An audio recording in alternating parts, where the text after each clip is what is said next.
We're going to go ahead and get started here for our 2:30 session, Fostering Peer Relationships. My name is Scott Dreyer, and I work for the Department of Education and Teacher Leadership.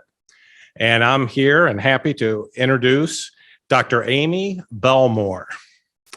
Amy works as a professor of human development in the Department of Educational Psychology at the University of Wisconsin-Madison, where she conducts research on the peer relationships of adolescents and teaches courses on adolescent development.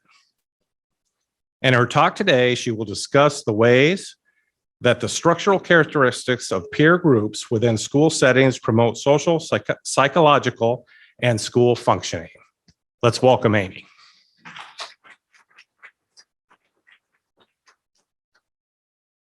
Taller than me. Hello. So you have the distinction of being my first talk since pandemic times, in-person talk. Which is pretty exciting.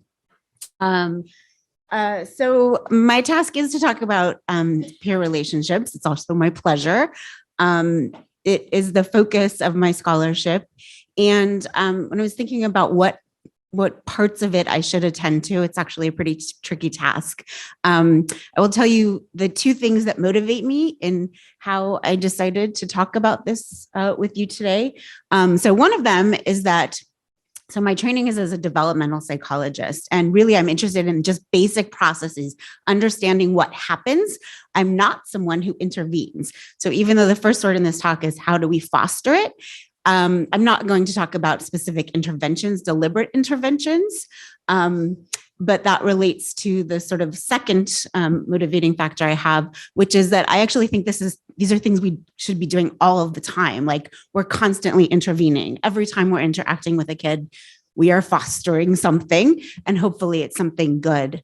So I want to point out, I think through my talk, some things that may seem obvious to you, some things that may seem maybe trivial, and I want to argue for why they are not. And make the point that we should be attending to these things in school settings, out of school settings, anywhere where adolescents live. So let me also say, because Scott didn't mention this, feel free to ask questions like points of clarification if you have any as I go through this. I think we have plenty of time for that. You don't need to. But I also have a few instances where I'm going to ask you to provide some responses. Nothing tricky. It's not an exam, but just a few responses. So let me get started. So the short take-home message of this whole talk is that peers do matter for psychological adjustment. And I mostly focus on teenagers, so middle school students and high school students. But it's true in the preschool years. It's true in the elementary school years. And in fact, with adults, it's also true. We just don't oftentimes call it peer relationships. We focus more on marital relationships, or those are peer relationships. Well, or we focus on friendships, we might call it in adulthood. Short story, it matters for psychological functioning, for social functioning, and for school functioning, academic functioning, which is the outcome I'm going to focus more on today. And in teens world, a couple of things happen. So why it becomes particularly interested in adolescence is that for the first time, kids start spending more time with people of their own age than they do with people who are their parents, people who are older than them. They're spending more time out of sight and also with their peers. So it's not that it's any more important in the adolescent years, it's just that it takes on a new kind of importance. Additionally, these new types of peer relationships start to form. So something like a romantic relationship that hadn't existed previously. So these peer relationships matter in school settings, in home settings, in extracurricular type of settings. So you might be out at a game or participating as an athlete in the game. And then also this new world that we have, pull that hair out of my mouth, not so new, but at least 20 years we've had kids on the internet. So online settings is a setting we certainly can't ignore. And probably those of you who work with kids and educators are concerned about that as a space. And so I'll talk a little bit about how that relates to their functioning as well. So here's my overall goals.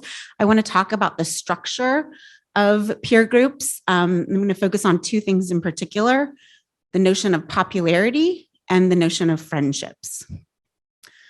Then I'm going to provide some evidence that peers do matter. So I already told you the take-home message of this is that they do matter for all of those instances, but I want to show you how and why. And then finally, just leave you with 3 messages for how we can use that information. Okay. So I don't spend a lot of time reading the newspaper or the news per se, but I do spend a lot of time looking at social media where news headlines come across my feed. And I say that in a very deliberate way because that means I'm often seeing news headlines rather than clicking and reading through full stories. But usually they're reliable sources, so I feel okay about that. So especially for the past, year and a half when we've been inside, I've seen a lot of things talking about sort of the online experiences of kids because they've had this very different time where they couldn't be face-to-face for so long. So I looked up really the most recent headlines that had to do with peer relationships in particular. And these are 2 that came up. These are just weeks old. And they highlight a couple of things. So one of the things they highlight, weirdly enough, so I already had my 2 topics chosen before these headlines did that for me, but they actually use the exact 2 constructs, the 2 structures of peer relationships I want to talk about, which is popularity and also friendships. So I found that interesting. But the second thing that they do is they sort of highlight these like worries that we have for kids. So the first headline is sort of how can we make it safer in their social experiences online, sort of more focused on that. And this second one, the sort of overall headline isn't all that alarming, but the subheading there actually is quite nuanced. So it talks about how there might be both benefits and costs, depending on sort of the choices that teens make about where they spend time online. So I actually found that quite heartening because you're going to see in a second that maybe I have a bias toward thinking that that social media isn't all of the problems that we might think it is. So the other take-home message is this: when you look up peers, or if you try to understand anything about friendships or relationships in the year 2021, it's almost exclusively focused on online places, which is weird because they spend time with each other in other places. If you had talked to me 10, 15 years ago, I would have said, we only talk about schools. We completely ignore workplaces. We ignore what happens on, in sporting events, on fields. We certainly ignore what happens in unstructured places where kids hang out. And that's because it's hard to study them there, not because they're any less important. Schools are really easy places to study kids, but also schools matter, right? So the academic consequences matter for their lives. So that's a very good reason to study them in school contexts. Okay, so what do I mean by peers? I haven't even defined that word. It has a very specific meaning, and that is a word that I, as a scholar, use, but I would never talk to a teenager and say, tell me about your peers. They don't use that as a term. And probably you all don't in your real lives, except when you might say the term peer pressure. But so the notion of peer, oftentimes we think of a same age person. It doesn't have to be. It really is the idea that it's someone with whom you oftentimes share a space. Doesn't have to be physical, can be an online space, but you share a space and you share some kind of activity.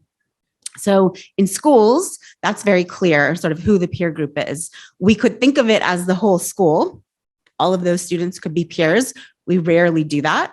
Maybe when we graduate, we think of ourselves alumni. We're all peers now, even if they're 20 years apart. But when we're in school, we pretty much think about kids as sort of clustered within grades or even classrooms, depending on what sort of part of the K through 12 setting we're thinking of. In elementary school, we often think of classrooms. You might even think of smaller like groups that exist within classroom settings where kids are clustered in some way.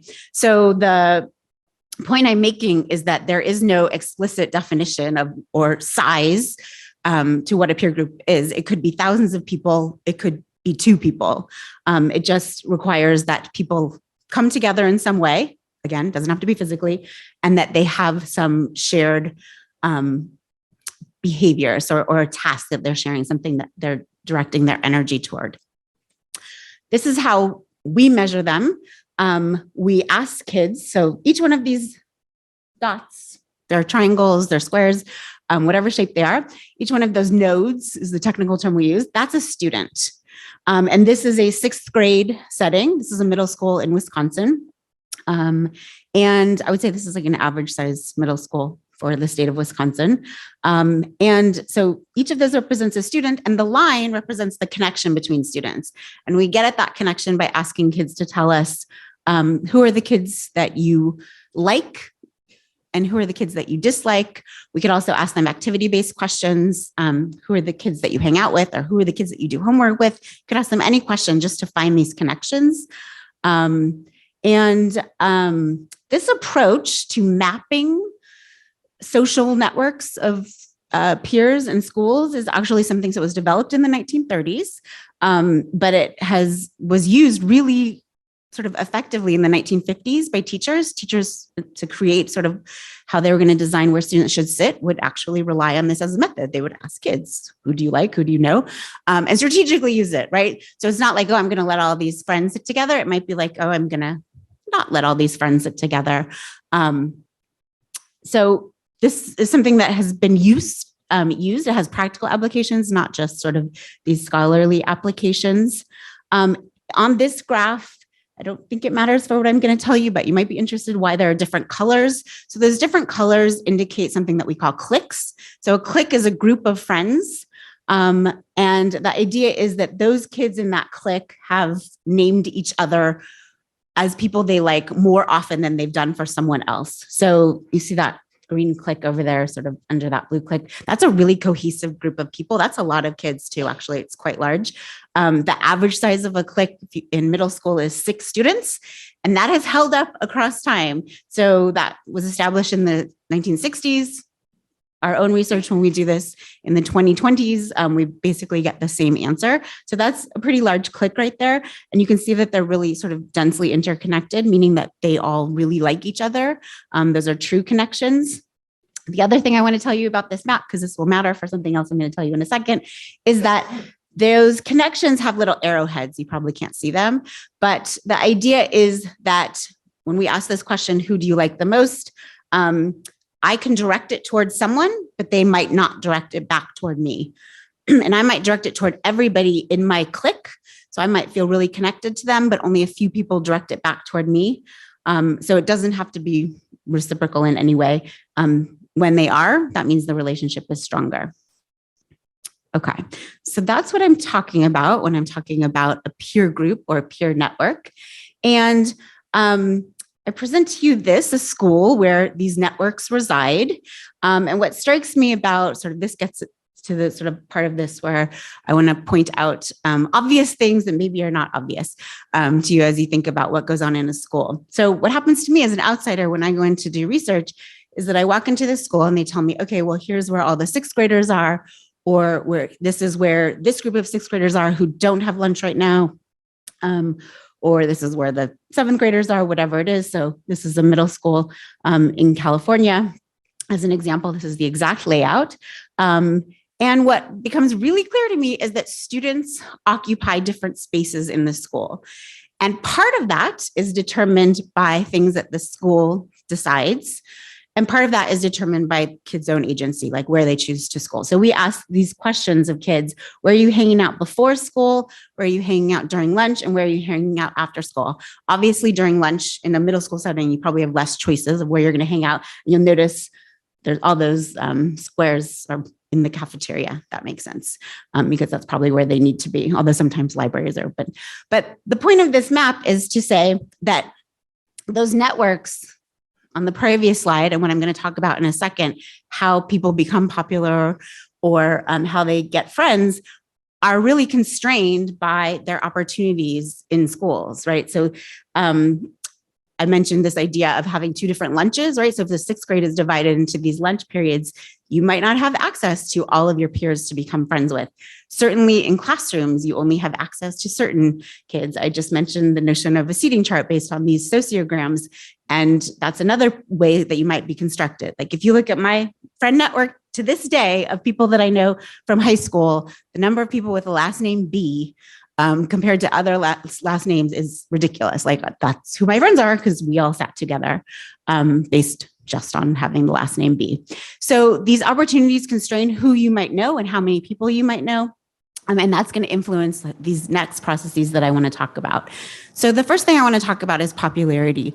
So this is where I want to make the argument for something that we as adults, so we were all teenagers, we went through it, we wrestled with it, or we mastered it, or we didn't care about it.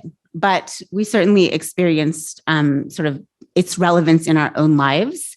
And I want to talk about sort of why it is or isn't important to adolescents in a second, but I want to point out what it is. So this is just a blown up version of that graph earlier. This is just an example. And the idea with popularity is determined by the number of people naming you as someone that they like.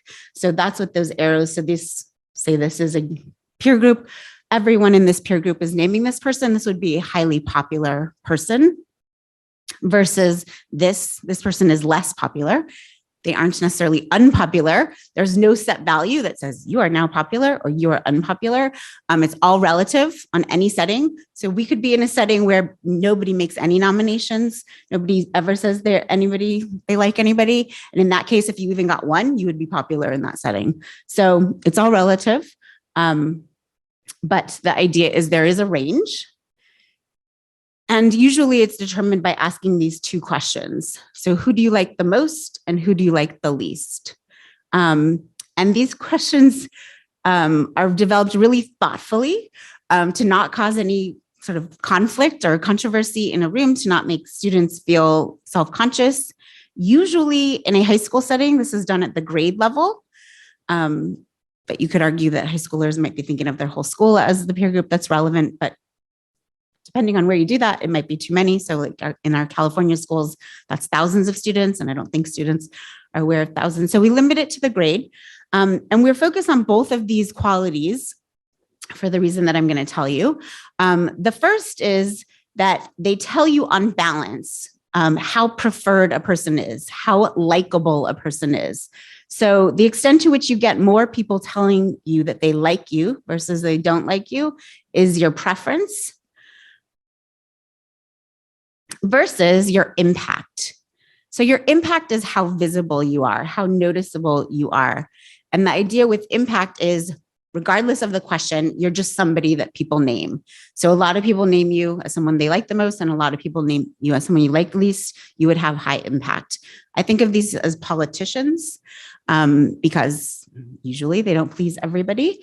I can't even think of an example anymore in today's times of even a celebrity who is someone who would be exclusively preferred, like high impact and high preferred, having nobody saying they dislike them. I don't know if someone can think of that person.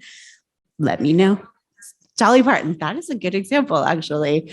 But we might have some contrarian just to make the point. But yeah, so someone like Dolly Parton, who everybody knows, she's highly visible and also overwhelmingly liked compared to disliked, versus someone like a politician, and I'm not going to name any politician names, but where it might be more balanced.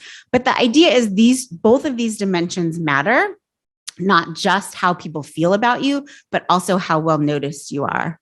And so I want you to think about, you can think about those dimensions and think about how noticeable people were in your own life, and think about people that you like and dislike in your own life, and think about from your own high school years. I'm just going to ask for some examples, the qualities of those individuals. So it's easiest if you think of the most popular kids, and then what qualities did they have? Does anyone have an example? Yep. Approachable. Great. Anyone have any others? Attractive? Yep. Outgoing? Yes. We can get for two more, maybe. Sorry, what? Funny? Yep. Oh, money. So yes. Yep. Athletic. So perfect job. Interestingly, also, it's a lot of A words. I don't know why, but because we can even make money affluence. But really, that's exactly what the research suggests exactly the qualities that you were mentioning. So there's these sort of social skills, but an extroversion, right? So a noticeable kind of thing. So outgoing, but also attractiveness, affluence. What else am I missing? Sorry if I'm missing it as a review. But one thing that y'all didn't mention is assertiveness or aggression. And I don't know if that's because you're being polite or that didn't exist for the students in your school, but I put these two examples as contrasts because while both of these very old movies that students in my classes today still always want to talk about though, represent, sort of peer processes and popularity and the importance of it, the protagonists, so if we consider Regina the protagonist, differ in important ways. So they both have high status, sort of these main characters, but one of them is more aggressive and assertive than the other, who uses more sort of social skills. And that's important because what we know in the research is there actually are two types of popularity. So I've said this word popularity, it probably has a loaded meaning for you. And I hadn't broken down that actually it has two meanings in the research literature. It may be in practice that it has only one meaning, which is not this meaning. It's going to be the second meaning that I give you. But actually, the initial thought of popularity we had to do with being well-liked. So if you looked at those two questions before, that's what that's getting at. Higher preference equals higher acceptance, meaning you're more well-liked. And the qualities of well-liked people actually are not the qualities that you mentioned, because those are the qualities of the popular, the quote-unquote popular people that I'm going to talk about in a second. But well-liked people, and we're not going to call them popular anymore. We're going to call them accepted or well-liked. So those students actually have a very distinct set of qualities. They're described as pro-social, they're cooperative and empathetic. And the interesting thing about these qualities is that it's going to connect to this idea of building friendships, but also these qualities are universal. It doesn't matter what school you go into. Kids who act this way are well liked by their peers. And that doesn't sound like rocket science, right? But we had to establish it to know that it's true. And it's actually different than what determines popularity. So the qualities that you mentioned actually aren't what we end up studying. We focus much more on behaviors than the qualities that you all mentioned.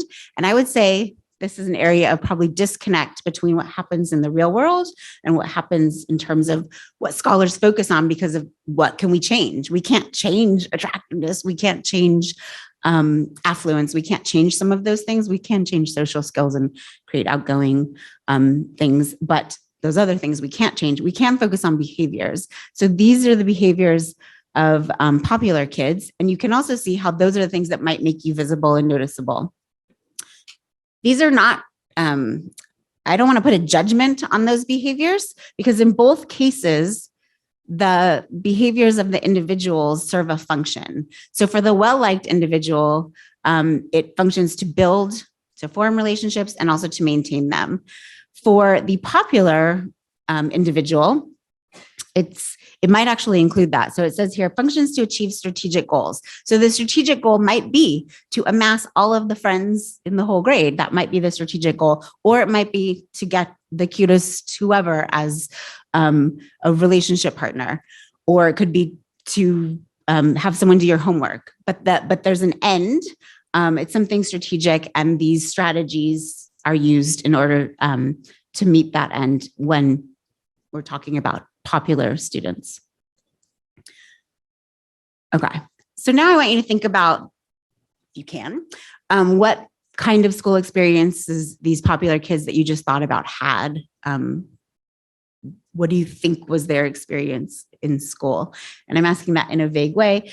So it could be sort of their perceptions of school or their actual success in school. How did these kids do in school? Or how did they relate to school?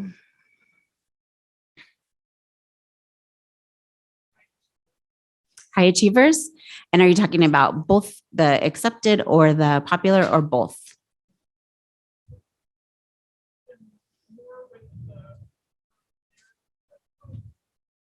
Interesting. So high achievers.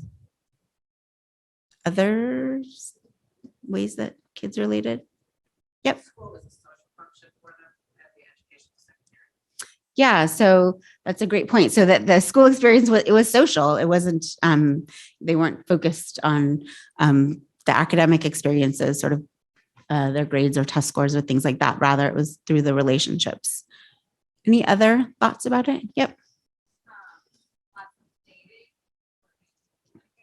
Yep.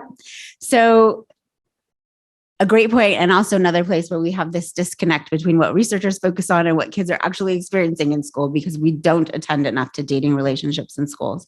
But yeah, so really, so an extension and or an explication of the kinds of social things happening. So a focus on dating rather than the academics.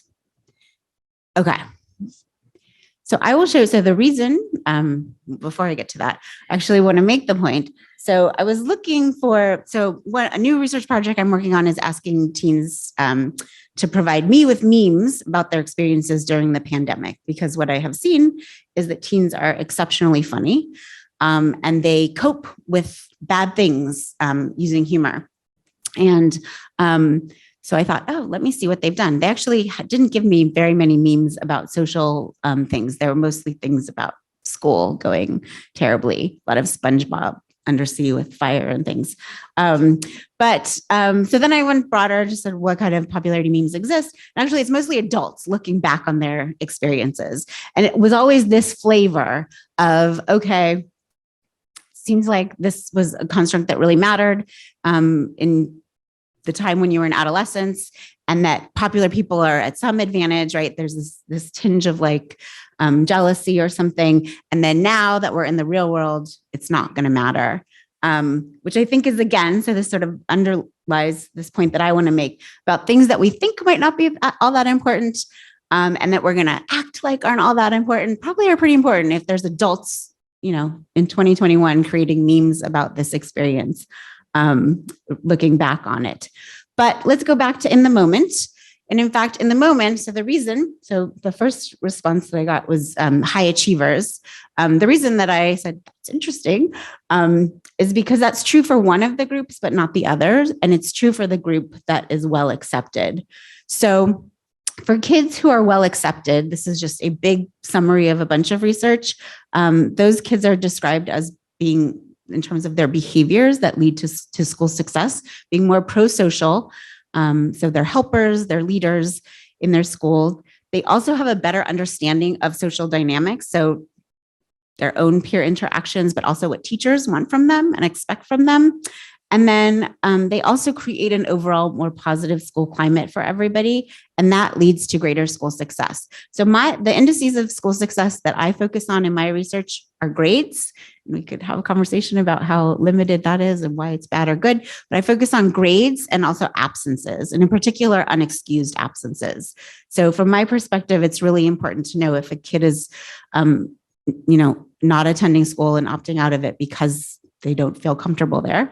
And so not having absences is an indicator of success.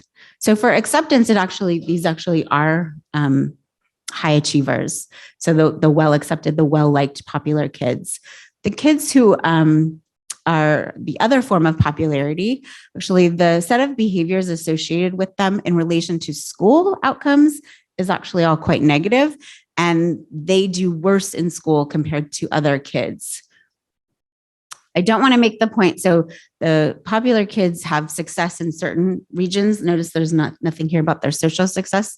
They do very well there. So it's not that everything is bad for them.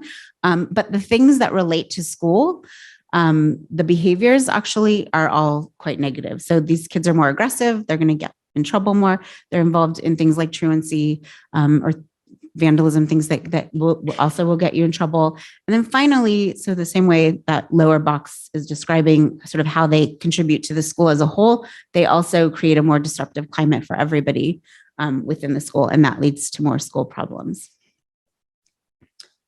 Okay, so that's what I want to tell you about popularity and why popularity matters.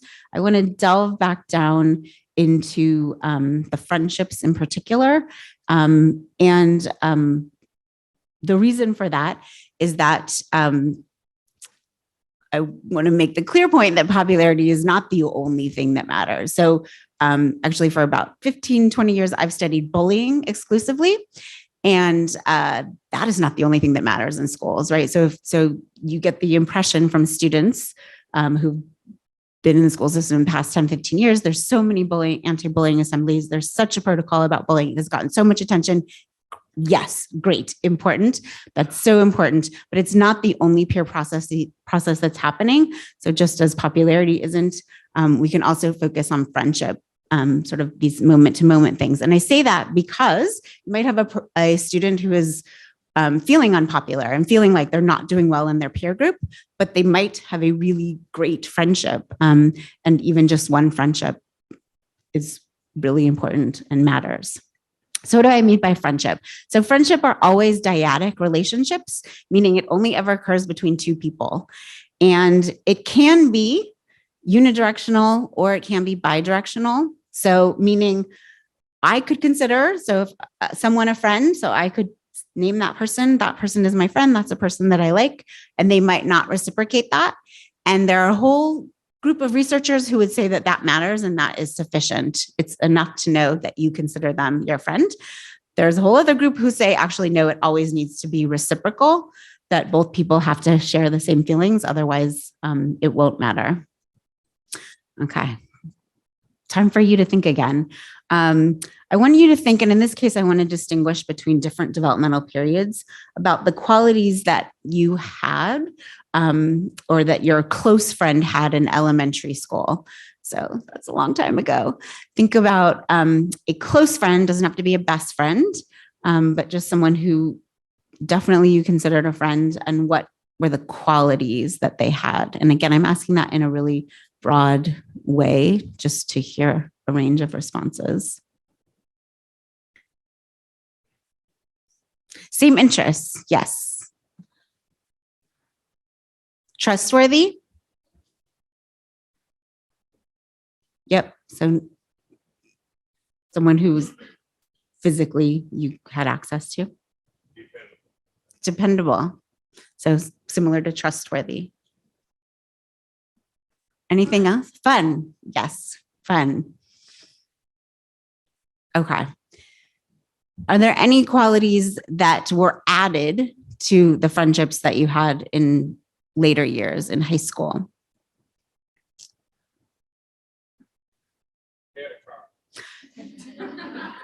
That's amazing. Yes, they had a car.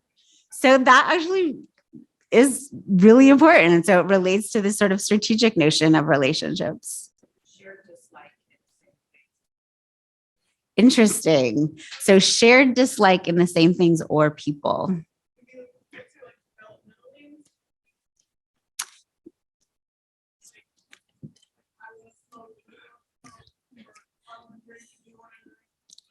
No, that's really interesting. So it comes back to sort of similarities, but you're saying developmental similarities. And the reason that maybe that becomes more obvious in the high school years is there's more of a range, like there's more variability possible than there is in the elementary years. So social status, and again, this idea of similarities that's going to be shared. Loyalty. Yes.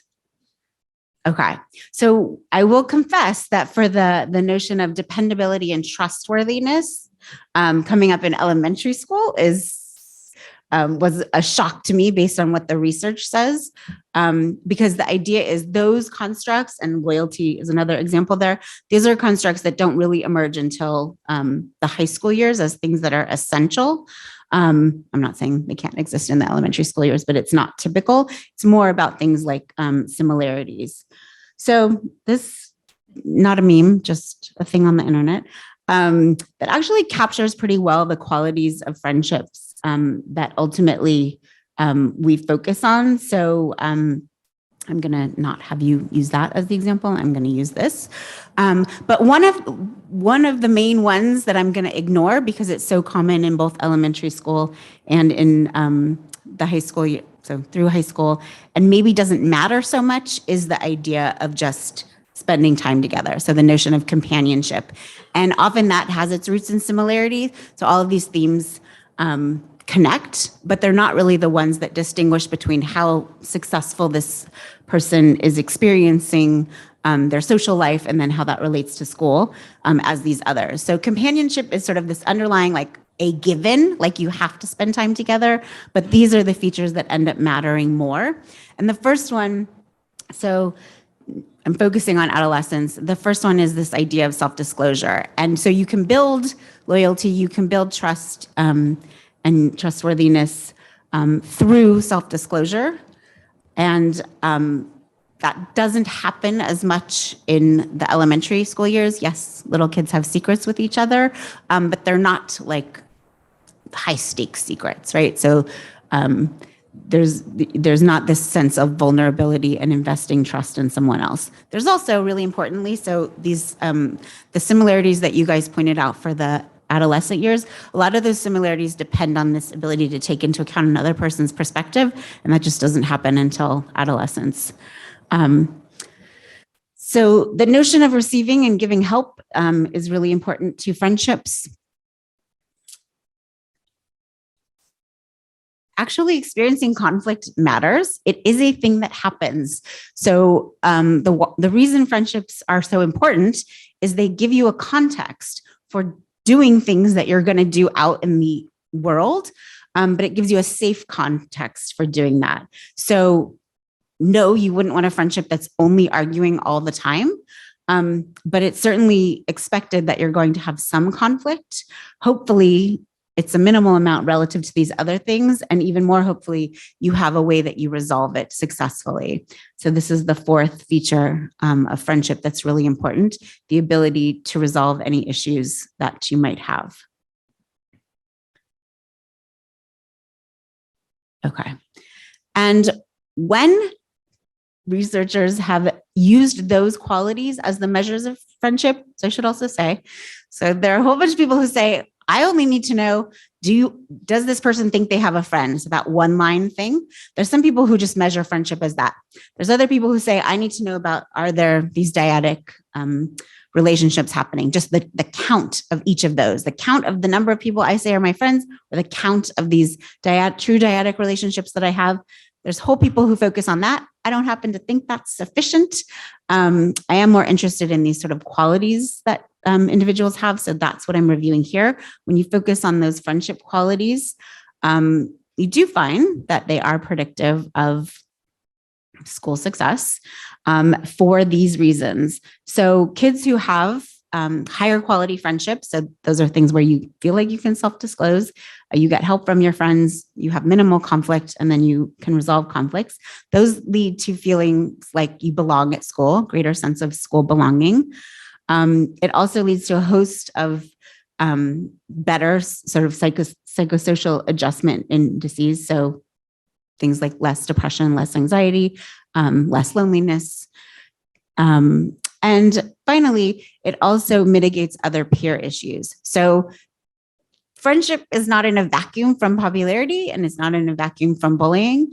All of these things are interrelated and connect to each other. And so for any individual who is having an issue in one of those areas, friendship can mitigate that. And sort of the end result of all of these things is school success. Again, those same measures here, just focusing on grades and absences or non-absences in the case of success. Okay, so I mentioned bullying because I also mentioned that is a area of research that I have focused on for a long time. And that's another instance where I don't do intervention work, but I am interested in promoting the welfare of youth and thinking about how can we make them feel better. Certainly, I would like to eradicate bullying, but that hasn't happened in 20 years. So I've focused more on what can we do when kids are the targets of bullying, how can we make them feel better? And one of the clear things from the scholarship is that just having even one friend, this is a case where the quality doesn't matter as much, but just feeling like you have one friend is something that is very protective. So in the first place, when you sort of interview bullies about who they decide to target and why they target them, they're very strategic. They don't make these choices just randomly. They are aware of who has people who might, stand up for them. And so not being alone, just having one other person in your corner is something that is protective for kids. Second, having a friend who you can talk to, who's empathetic about what you're experiencing, will make kids feel less isolated. So victimized kids who can share their feelings with someone, who can disclose to someone, is beneficial to them. This third point relates to that first point. So oftentimes close friends will defend one another from bullying, although in general, sort of despite all of the information that we have about the importance of standing up for one another, we find that kids rarely do this, even when we try to make interventions. And there are a host of reasons for why they don't. There are social costs to doing so, or could be safety things. You could get in trouble with school rules, right? So there could be policies about how kids are supposed to respond. So it doesn't happen all the time. But when it does happen, almost exclusively, it's by a close friend. So that those are the ones who actually do stand up for targets of bullying. There's a downside in the case of bullying, and that relates to this notion of self-disclosure. So I said before that one of the things that happens in these relationships, you build trust, you tell each other secrets. And so if something goes wrong, you encounter one of those conflicts that also might occur in a friendship, you have really good info that you can target each other with. And that sometimes does happen. So it's not as easy as saying that they only offer benefits. There also can be this downside. Okay.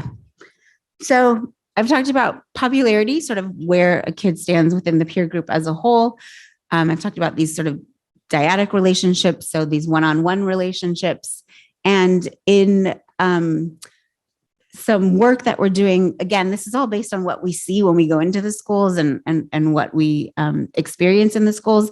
We have thought that maybe we don't even have to know about the relationships that kids are having. Maybe we just need to know where they're spending their time. So this again relates to this idea that the school sets these structural conditions about who it is that you have access to, sort of really how popular you can even become, or what friends you can make. Like, can you make high quality friends? You might be in a classroom context where you don't have access to that. And so we have started to ask kids, I said before, where they spend time. So this is done with ninth graders. And we get a sense of where are they hanging out. And this is just the lunchtime. And you can see here, again, they're where they're supposed to be. They're either in the cafeteria or the commons hanging out. But there are some other places, right? So some kids are in the parking lot, must be an open campus, or near the gym, near the band rooms. And the idea that we're interested in is, does the literal physical interactions, the network that is near where you are, does that relate to your adjustment?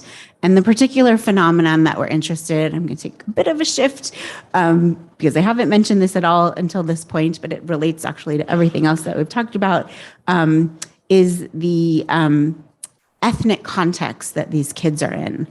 So doing this work, I started doing this work in Los Angeles. That is a very ethnically diverse place. And you go into these schools and you see, even though it's a diverse place, there's a lot of sort of self-segregation of the groups that happens, not always, but sometimes. And so the questions we had are sort of, on paper, the school looks diverse, but how is this playing out in the times when students can make decisions about where they're hanging out? And our expectation is that when they are taking advantage of the diversity that they have, when they're encountering kids both from their same and other ethnic groups, when truly they're encountering the diversity that's in the school, that will benefit their, in this case, their grades, so that will promote academic success. And that sounds like a big leap, right? Like, how are you getting to that point? Why would you think that diversity would lead to that? Well, part of that is based on studies that people have done with college students, but the other part of it is related to some of the other things I've talked about. So this is the expectation, so that kids who have access to kids from both their same and other ethnic groups. And again, this works best in schools where there's a lot of diversity. And this is more and more the case in, all across the United States. So not just a school where there might be two ethnic groups or one predominant ethnic group, really where there are several groups, that the more diversity that you encounter in your day, both in your free spaces, but also in your classrooms, that leads to certain kind of experiences. And what I mean there is by forming friendships. So moving into that next level, having actual close friendships with people from diverse backgrounds, that impacts the way that you think about the world. So you're exposed to different kind of ideas and even sort of behavioral norms. It gives you a better understanding that not everyone is just like you. And that actually impacts academic performance. So we are working through testing that in different contexts. This work is in Wisconsin, California, and Oregon.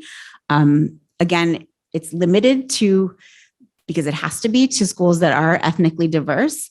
But we have some initial data that do suggest, we don't know yet about the sort of middle parts of this, but we do know for that sixth graders who encounter, just literally encounter, so just interactions, not even forming friendships, but spend their time at lunch with a more diverse set of peers, that actually does predict better grades. And we've tested that again in these different kind of samples in different parts of the United States, and it's holding up. And so sort of the next step is to explore why that might be. Okay. I'm going to shift gears again to get us back to this online world, because as you all know, schools aren't the only place where these peer interactions are happening. And I have a very particular focus that I want to make about the online world. And that's on the next slide. But I want to talk to you and ask you your thoughts and concerns that you have about peer interaction. And actually, I'm leading you. Maybe you think it's good. So what are the positives that relate to peer interactions online?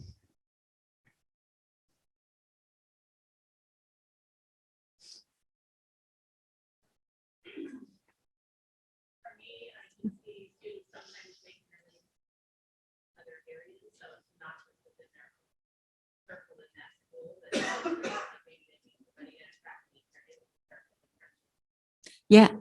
So you're saying that as a positive, right? Could also be negative if those are like nefarious peers or something, but greater opportunity. So sort of exactly counteracting this idea of you're stuck in this building with these people, or you're even stuck in this lunch period with these people. It provides you a way to interact with people you might have met out in the real world, like at a track meet, someone who doesn't live in your community or in your neighborhood. Or it could even be bigger than that, right? Like you might never meet this person face to face, just greater access to types of people. And that can be both negative or positive, although you framed it as positive.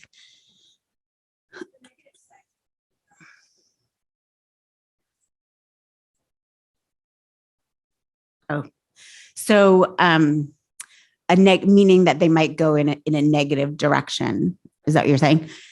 Yep. Yep. So people talk about anonymity is sort of what they like, relying on anonymity. And you're not even requiring that. You're saying, even though they might know who you are, but you're not face to face. So you don't have to sort of face the judgment. You might say bad things to one another in a way that you wouldn't face to face. Other thoughts or concerns? Sorry, say it again. For like when people are talking, comments. Okay. So you're absent any kind of context. And are you thinking of like interactions with strangers or with people that they know?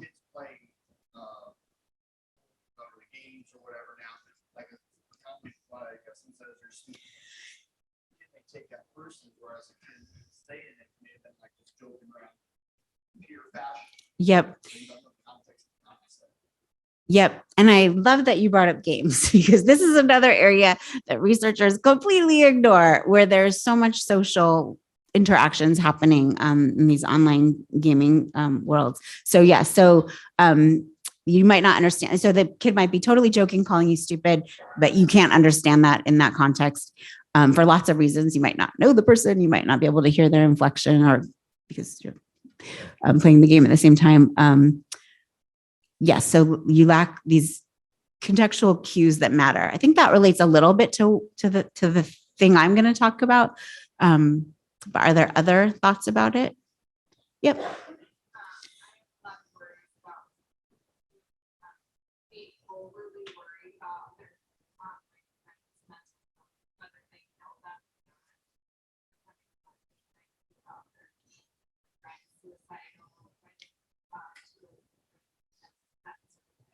That is really fascinating. So that is, I think that involves another element, which is this sort of more openness that we have now about talking about these things, which seemingly, and I would advocate is a good thing, that there's not a stigma about talking these things. But the downside is the people who might have to deal with that, young people, don't have the tools or the skills to do so. And so now they're carrying these burdens. That is fascinating. I have not heard that before or thought about that before, but that is really interesting. Yep. Our online people here have a couple of things. One, a worry that tone, body language is going to be completely lost. And then people are pretty brave. Students can be pretty brave about what they say. Yep. And they never say that when it's face to face. Yep. And then some of the safety concerns about some of the online stuff and age differences. Yeah, so those first two kind of echo some of, like, there are different ways of saying kind of similar things. So the losing the context, and then the anonymity and feeling, emboldened to say negative things to one another. And then, yes, so there's this whole element of safety things that we don't. So when we're just thinking about peer relationships, we often don't focus on those so much. They're more, we think those are sort of like bad actors or adults out there doing them, but they're certainly relevant. Okay. So what I like is that in general, I didn't get like, there's so many things to be worried about. We got some things that actually are things that we, that online spaces allow for. But I just want to focus on one in particular because it relates to one of the things that I talked about, which is friendships. And I hear this a lot from my own peers who are parents who think about their kids. Certainly they wouldn't ever discuss this as their own kids' issue, but they look at their kids with their head in the phone and they're thinking like, what are they missing out on? Like that basically, that because so much is happening here in this magical world, in this device, that they're not getting the offline socialization experiences and creating the true connections that should be expected to be occurring. So all those processes that I just described. So how can you, learn about disclosure or offer help and these kinds of things? And as I'm saying that, you're probably like, oh no, you could even do that better. And actually, so the research suggests, so what we know actually is this idea that socialization is hampered and you can't form these true connections just doesn't bear out. So one of the things that has happened is that we know that kids who actually are online all the time. So I found myself in a group chat about a week ago with mostly people in their 30s and 20s. I'm in my 40s. I was clearly the oldest. But then there were two people in their teens, children of some of the people. And there were 466 messages in a 3-hour period. And I was like, what is happening? There's a lot of communication happening. But what the data suggests is that kids who do that, who are frequent users, actually also have high quality offline relationships. So it's the ability to be social is not something that is hampered by the online context. In fact, it's people basically take themselves into these different spaces and act how they're going to act. And to some of the points that were raised about maybe some of the benefits, experimental research. So that research is descriptive research. It's asking what do people do and measuring it and finding correlations. When we actually manipulate things, and in this case, make people feel excluded through an experiment, which sounds terrible, but it's very minimal. It's just very minimal. It's a computer game, but it has the effect that we would expect it to. Basically, we find that if you feel like you can go online and talk to someone about it, that offers a lot of social benefits. So the idea is that this online space actually can really mitigate negative social experiences, so that it works just as well as offline spaces. And really, I'm just giving you these two things because what happens when we're studying these online interactions is it's so complicated and the context change so rapidly, it's hard to know what to focus on or what we should be focused on. So we had this notion of gaming. So something like Discord, where we could focus on, there's people might be calling each other names and it's this highly intense, aggressive context. And so boys predominantly might be having these really negative peer experiences. We could take the flip side and focus on this idea from the back of the room that also they're exposed to all kinds of different peers that they might never have met before. And so we can't know sort of a priori, is this going to be a bad thing or a good thing? It's really nuanced, and it's nuanced by even some tiny things that the platform does. So I bring us back to these two headlines because I talked about sort of the structural characteristics of schools, but there are also structural characteristics, and the word we use in the field are affordances. So there are structural characteristics of these different social networking sites that might impact the social experiences that kids are having. And so this headline, this top headline, I actually think is the choice is a nice step. So eliminating the like counts, right? So it turns out they actually didn't eliminate the like counts completely. They made it an option. So you can opt in. Do you want people to see your like counts or not? And that those kinds of choices that social networking platforms, they're not motivated by promoting the welfare of youth. They're motivated by having us stay on the platforms, but obviously there's a lot of pressure for them to make sure that they're healthy for us to some degree. But even though that's, something that they're doing and would seemingly offer a benefit, you can imagine also it still doesn't cure everything. So what it doesn't say here, you have to be an expert in using this, is that you as the user still see the like counts. It's just that other people don't. So you're getting that feedback. And that's not the only way to measure popularity, right? So just how many people you have in your network, how many people are following you. There's tons of other things that might indicate popularity.